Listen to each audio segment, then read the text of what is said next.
Alors, ça, vous disiez à moi, c'était Ça, c'est le paillasson. Le paillasson.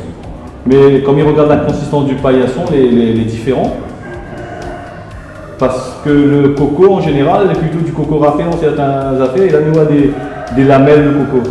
Ben, ça c'est nous, on travaille avec moi personnellement, bon ben peut-être pas cuisinier de métier, mais comme il baigne là-dedans, la cuisine, bon, même si on a fait 10 jours, même dans la cérémonie, on apprend ça depuis étant jeune.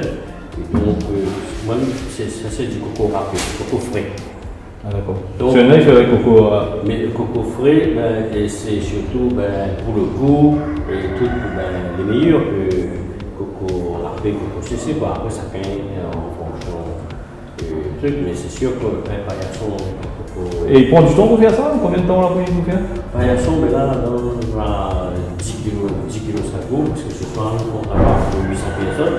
Et donc, un paillasson, c'est quelque chose qui prend du temps parce qu'il faut voir la texture, tout ce qui pense, donc il faut au moins, pour un mari de paillasson comme ça, il faut compter 1h30.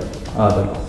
Les temps on peut mettre l'eau bouillie, mettre les ingrédients, après on fait cuire, il faut tout aller sans arrêt parce que sinon ça colle, et après rajouter le lait, le sucre, cardamome, les raisins, la vanille. De façon traditionnelle, la recette n'a pas changé depuis. Ah non, pas changé. C'est vrai qu'aujourd'hui on peut avoir d'autres trucs. Mais, voilà. Mais sinon, on a quoi après? Quoi on a comme repas là, pour servir à.